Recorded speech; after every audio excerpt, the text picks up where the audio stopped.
What's going on, Shenmue fans? I'm SystemCheck66 and I have recently got done binging the Shenmue anime, which if you have subscriptions to Crunchyroll or Adult Swim, you can watch it on there. And it's in collaboration with those two companies. So, Shenmue the anime, is it good, is it bad? Let's get down to the brass tacks. Right. It's good and it's also bad. Let's get the bad stuff out of the way. Pacing. So, anyone familiar with the games, you'll know that it takes a while to get through, both games. The second one's a lot longer. It's so vast as an experience. It did the open world thing before GTA 3 came along and a lot of other open world games. And the first Shenmue is also quite a lengthy experience. Not as much as the second one, but still a lengthy experience. Depending on how fast you want to rush through the game and how long you want it to take. I personally like to explore, talk to everybody, do all the different side quests and things like that, and then follow the main story. And it's in tandem. And it's the same thing with Shenmue 2, but just on a larger scale. There's so much to do. You've got 3 different areas. I mean, the last part of Shenmue 2 is the biggest prologue to Shenmue 3. That's the incredible thing. It's not as vast as an experience, unlike when you go to Kowloon or you're in Hong Kong, but it's still a lengthy prologue, definitely, for Shenmue 3. That's essentially what it is. It builds up the next part of the story, and where Shenmue 3 was going to go and where it was headed. So, pacing for the anime is, as you can imagine, they're trying to get through 13 episodes. It's quite rapid storytelling and moves at a brisk pace. They managed to throw in Easter eggs and things taken from the game, stuff you'll remember, and that's great. But then there's things that they miss out. There's plot elements that they forego, which is strange. I would say that one of the newest things is Mark's subplot. Mark from the docks, the guy you meet, become friends with, you save him from getting beaten up by the Mad Angels. Spoilers, so if you don't want to, it's, what happens in Shenmue. It's not that massive of a spoiler. But basically, Mark has a brother that's in the Mad Angels. He talks about it. You think it's going to lead to something. It's a cool subplot. Doesn't go anywhere. Strange things like that happen within this series where it sets something up, but it never finishes it. Like, it doesn't go anywhere with it. And that was quite strange, because in the game, Mark is like your friend. You get to know him. He's in the story quite prominently, but in the anime series, it's like they were making him his own character, not just your friend from the docks, that helps you out. This Mark, a bit like the game's Mark, is a little bit subdued. He's very stoic. But in the anime, it's explained why he's like that, because his brother's part of the Mad Angels. And I thought that Ryo, after fighting the 100-man battle, along with Mark, would have, found his brother and showed him that, the Mad Angels ain't the way to go, and we would have had this whole subplot, completed and rounded off. That doesn't happen. It forgoes it. It doesn't ever follow it up, and that's a bit strange. Another problem, Nozomi. She is nothing like the Nozomi from the games. She's very, I use this term loosely, but very anime girl. That's the thing. She's a very bog standard anime girlfriend, love interest. And I think that was a missed opportunity. I think that sucks. She doesn't travel to... It hints that she might travel to Canada, but it's not in the same way that she leaves for Canada in the game. In the anime, she doesn't leave. She says goodbye to Ryo, and that's that, We don't get anything to do with the kitten, the young kid that's looking after the kitten, that relationship between Ryo and the young girl. That's not in there. So like I said, it moves at a very, very brisk pace. And it does take parts from the first game. This is the first few episodes. It does take stuff from the first game, Goro's still an idiot, but a lovable idiot. He's still getting married to Mai, and Ryo's still like, really? You guys sure? And what do you want to do with this knucklehead? Sort of thing to Mai. But yeah, that's still in there. Trying to find the clues that lead to Ryo getting a job at the harbour and finally, gaining access to one of the warehouses. The Heaven's Bar fight that takes place is great. Like when he beats up them 2 dudes, I always forget their names, but beats them up. The harbour workers, and then has this bar fight. All that stuff's still there. All the stuff you remember from Shenmue 1 is in there. It's in there. Nothing's changed too heavily, and nothing's added too heavily. You get some... There's a really cool bit in the beginning episode, or the first episode in the beginning, where you get to see Ryo taking part in a martial arts contest, and that's when he's running home before his father gets killed by Lan Di. And that's really cool. I thought that was very cool. We got to look at his life outside of this revenge quest. Even for a small amount of time, we get to see Ryo away from that revenge quest, sort of living his life and what he was doing before everything went tits up, essentially, and his father was killed. And then it continues just like the games, but everything's kind of moving at a brisk pace. Like I said, it's a series and it's through it, and they need to get enough interest and views so they can renew some more episodes, another series 2. So I don't know how this is going to pan out. It ends the same way as Shenmue 2 ends. Like I said, if you've played the games, everything is sort of untouched. Definitely. There's a few little things here and there, the animators and the team behind it threw in there, definitely. But it moves at a super brisk pace because it's all contained within these 13 episodes. It's trying to get through 2 very large open world games worth of story.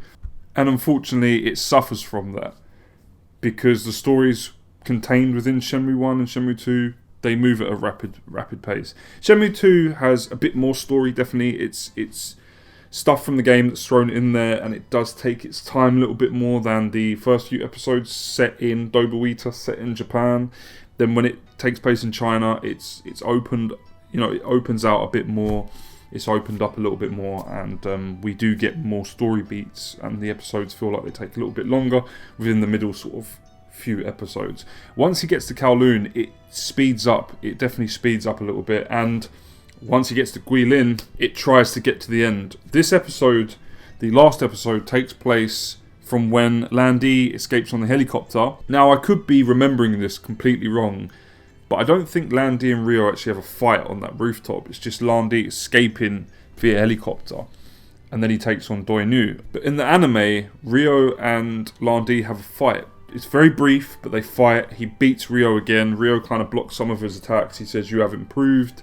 He speaks to Yandao Zhu, and then he escapes. So that's something new that's put into the anime, which I liked. The stuff that's new that's put in there is actually for the better. But they omit so much good stuff when they could have. I get it. I understand. They don't know if this is going to pop or it's going to flop, essentially. So they have to, commission these episodes, move through them to get to the end so that they can actually commission more episodes if it does pop, and that's how things work. As it is now, it's a very Castlevania anime type of situation. If you remember back when Castlevania was released on Netflix, they only had a few episodes because they didn't know if it would be successful. So once they were able to do more seasons and more episodes, they made them longer. And it's a similar thing with Shenmue, the anime, but they have more episodes than, say, the Castlevania anime, because it's backed by Crunchyroll and Adult Swim. But they still don't know if they're going to be able to move past Shenmue 2's, cliffhanger ending. Unfortunately for us fans, we already know what happens next because we have the games. For people that don't know anything about Shenmue and are just getting into the series or just enjoying the anime, it's going to leave them with a bit of a sour taste, just like it did us all those years ago, if it doesn't get, continued with another series and more episodes. So if it doesn't, those people are going to be pissed, and because we're left with Shenmue 3 and seemingly no games coming after that, we're also going to be pissed because we're going back in time. We're getting stuck again on the cliffhanger of Shenmue 2, and then if it doesn't get renewed for a new series and more episodes, we're going to be stuck with that cliffhanger and then just Shenmue 3. So it's bad for everybody involved, Shenmue fans, anime fans. It sucks, but I'm hoping, I have my fingers crossed that it does get renewed for a new series, definitely, and a few more seasons. I really, really do think that this anime has potential.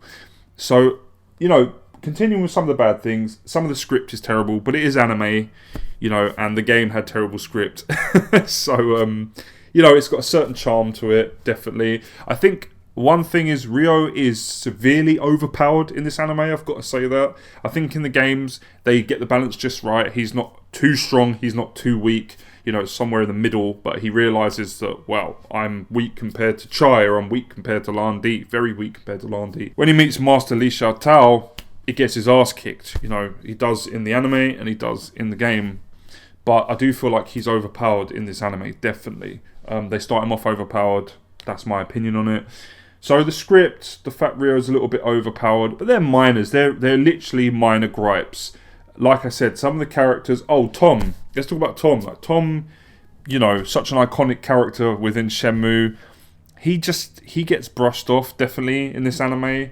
He was always the one that was happy and just positive and stuff, and was that positive kind of vibe within the town of Dobuita, and brightened sort of Rio's, I was about to say Shenmue's brightened up Rio's day and stuff like that. And he just gets brushed off in this. He's not really in it too much, so that was a shame.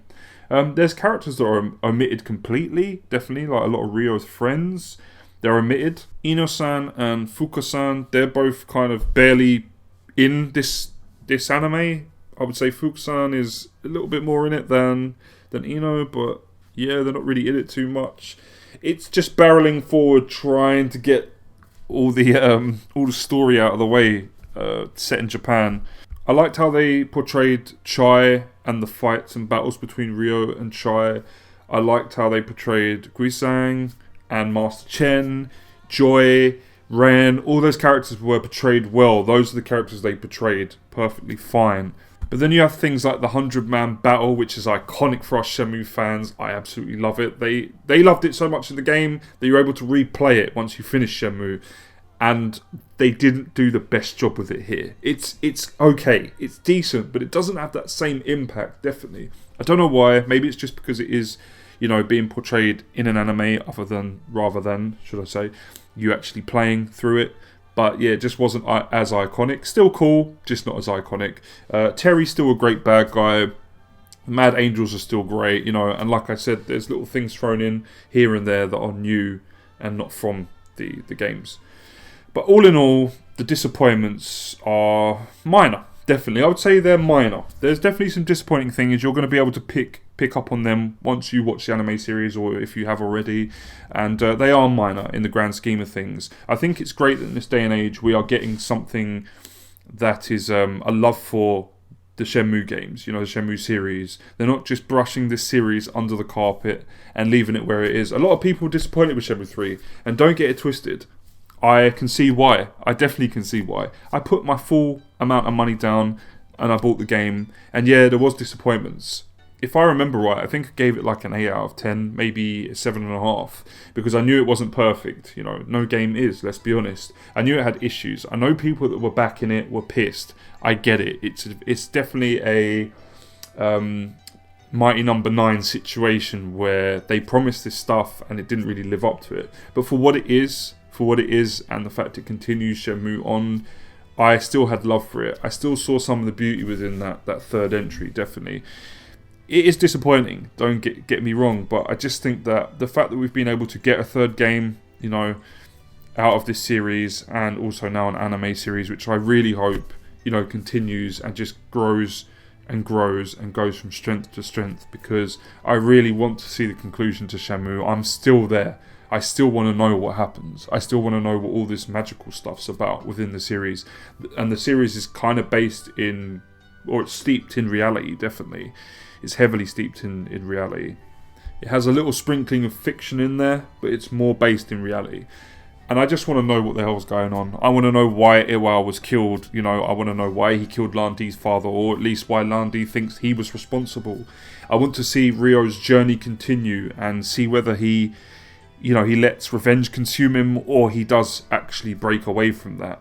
These are all things brought up in the anime, and they handle it perfectly well. It's brilliantly handled. Rio's path of revenge, and Li Xiaotao was telling him, like, if you continue on this path, you'll end up like my brother. And I still think that her brother, Zhu Ying's brother, is Lan Di.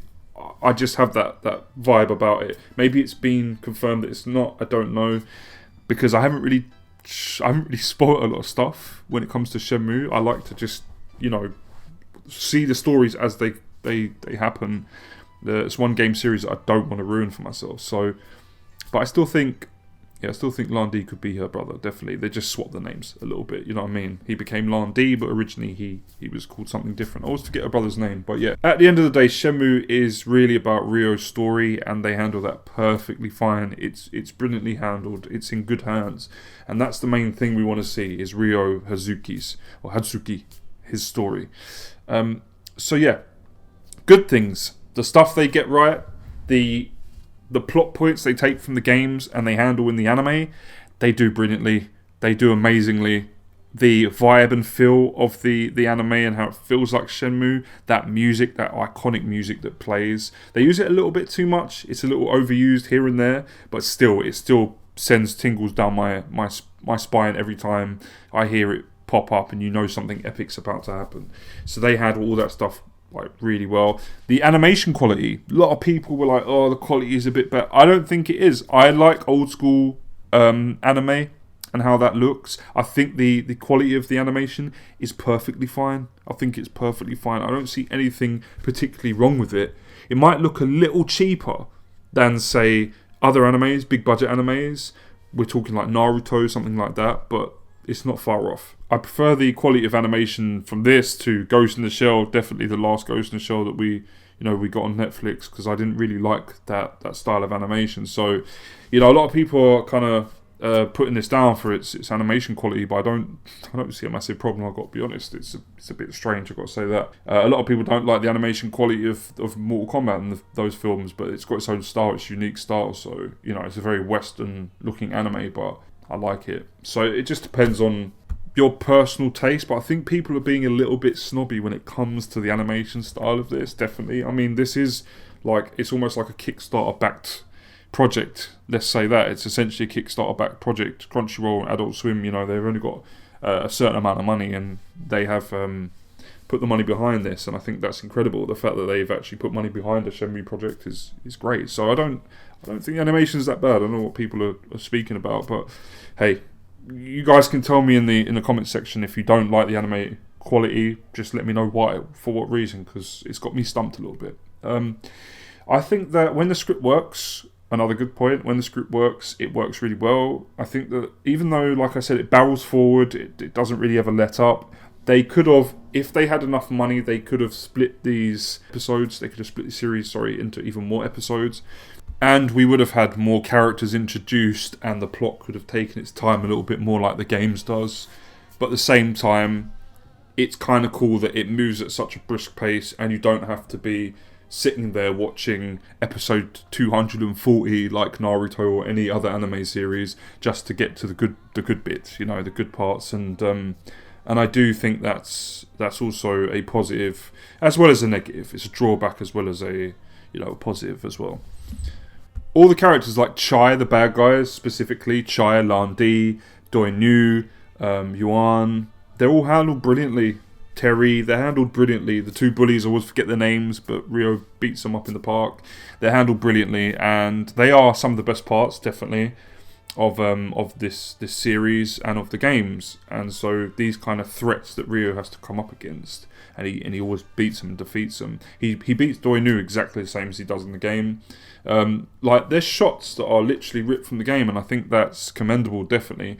You see, if we take something like the Devil May Cry anime, which is good in its own right, but when you match it up against the games, it doesn't really work. It's good as its own thing, but the difference between Devil May Cry and Shenmue is very straightforward. It's Ryo Hazuki's story. If they wanted to do a separate story, the only thing I can think of is either Shenhua before she meets Ryo, or Hazuki's. And I don't know, it wouldn't work. It's more about Ryo Hazuki. That's what people want to watch the anime for, and why they play the games. They want to see Ryo's story continue and progress. With Devil May Cry, it opened itself up to a huge world, like this massive universe. So I feel like the anime can do that for Devil May Cry, but the Shenmue anime has to follow the games quite closely and the plot quite closely. They can sprinkle in a few things added from their own concepts and ideas, but they never stray too far away from the original plot, ideas and concepts, and Ryo Hazuki as a character. It never strays too far away from all those main important things. And what they've recreated here, I find commendable. I like it. It never frustrated me. Never left a bad taste in my mouth. I like the anime series. I like it. It has its faults. Nothing's perfect, but I'm saying right now that it is worth watching. I'm going to buy it when it comes out physically, and it does a good job at recreating the stories of both Shenmue and Shenmue 2. Where it goes from here, I don't know. I mean, I'm trying to think of other good things. Oh, the fights and stuff. Like, I think he has a few more fights in this that added in there, or the way they're handled is well done. The fights are great. Love the fights. When he learns all his new moves and stuff, brilliant. When he's one of my favourite parts of the game, and one of my favourite parts of this series is when he's trying to get all 4 wood, and the way they handle it is brilliant. I feel like they give some of the characters a little bit more depth. They spend more time with them. Like Ryo meets Songkwan Bai.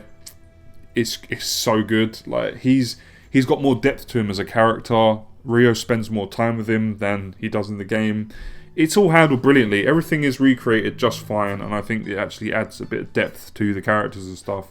And I love that whole part of the series, part of the anime, as well as the games as well, or the second game. So yeah, getting all his moves, becoming stronger, all that's handled brilliantly. It's handled brilliantly. You've got no worries in that department.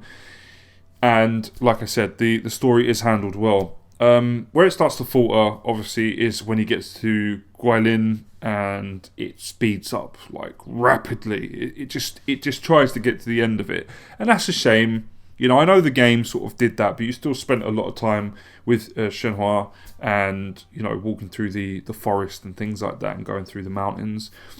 And they speed it up here. Like, Ryo just wakes up at one point, he's in her, you know, in her house. Then she explains to him what the Shenmue tree is and all that good stuff.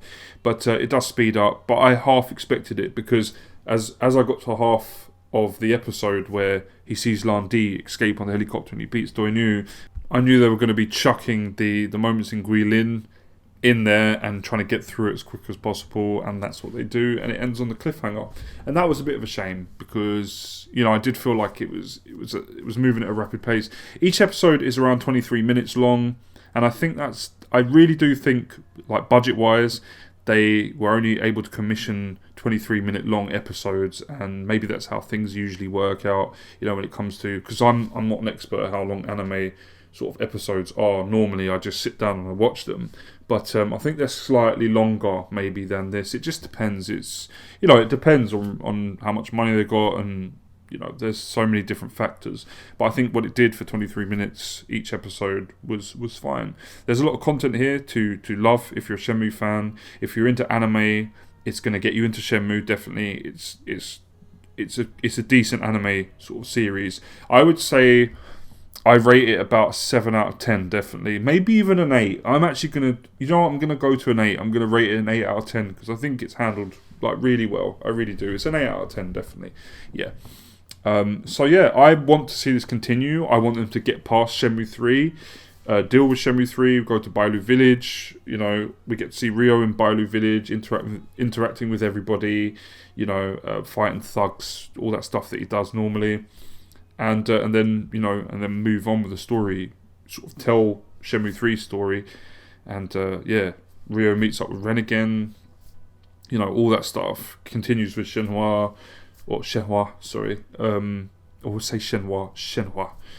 Yeah, so meets up sort of with Ren, continues on his journey with Shenhua.